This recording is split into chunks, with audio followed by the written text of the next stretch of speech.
talking about Catherine Cooper.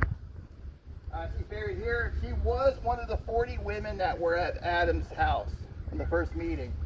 When Adams was elected president, she was elected the first treasurer of the league. Now, I don't know how many of you guys know who the Coopers are. Does anybody here know what the Coopers are? Marble Works. Yeah, Marble Works, and he was one of the top 3 sculptors of the world as well.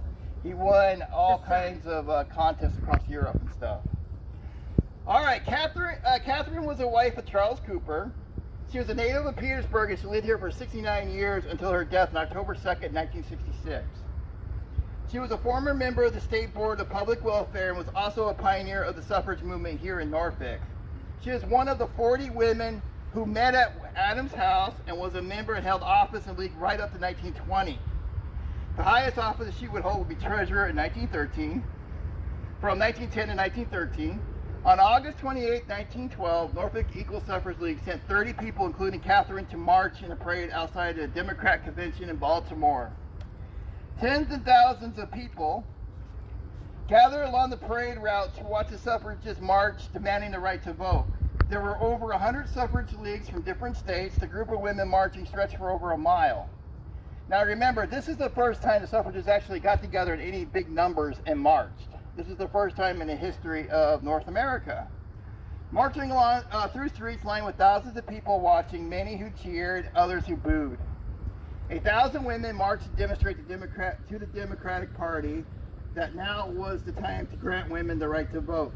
The majority of the women were from Virginia, which include 30 from Norfolk. Pauline was part of that group, and so was Catherine. We had women from Maryland, Delaware, New Jersey, Pennsylvania, and New York. Majority of the spectators were respectful to the women who were marching, some even shaking hands of many in the parade and thanked them. The march went through the streets of Baltimore. The long line of suffragists from many different leagues, including Norfolk, was preceded by marshals on horseback. Some of the suffrage leaders from different areas in the country. Following the leaders was Joan of Arc, mounted on a white horse and dressed as a famous Maid of Orleans, holding a sword in the air, followed by 1,000 suffragists, and then the Men's Equal League. They had about 500 men marching behind them. A lot of them, you got to remember, were husbands of the suffragists that were there, so they formed their own group. All right, behind the Men League were floats, each float representing a state that was currently trying to get their state government to give the women the right to vote. One of the most striking features of the parade was a group of suffragists from Baltimore who marched with their hands and legs shackled. This was to show how man was bound women in the affairs of the country. Though most of the Baltimore people gave them a standing applause, while others booed and called them names. At the end of the parade were divisions of teachers, lawyers, social workers, business women, working women, and a section devoted to trade unions, which were all women. Each section had its banner. These women were not suffragists, but they were there to support the cause. Behind them were open carriages who carried the elderly or sick who were too sick to march, but still wanted to show their support. The parade stopped by the convention center where the speeches were made and then moved to the Lyric Theater in downtown Baltimore, where hundreds of people crowded into the theater, where a number of speeches were made. The principal argument was the right to vote. At the end of the night, the resolution was passed by the suffragists, and it went as follows. Whereas the fundamental idea of democracy is the right of self-government, the right of the citizens to choose their own representatives to enact the laws by which they were governed.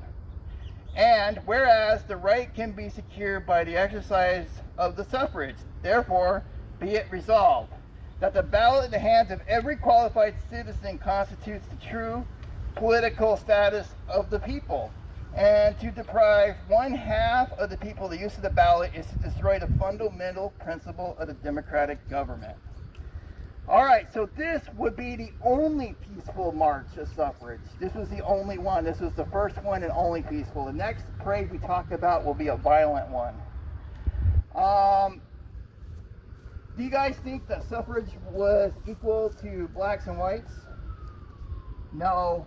There was very little African American people in suffrage. It was just the attitude of the South at the time. Unfortunately, we only had one African American lady from Norfolk in suffrage. Her name was Nell Mercer, and she originally joined the League but switched to NWP because she was a militant as well. she was a friend of your great-grandmother. She was a good friend. She's buried out at Virginia Beach at a family cemetery, and she got thrown in prison 4 times for protesting outside the White House. She was the only African-American woman from Norfolk to actually join suffrage. So it's very rare.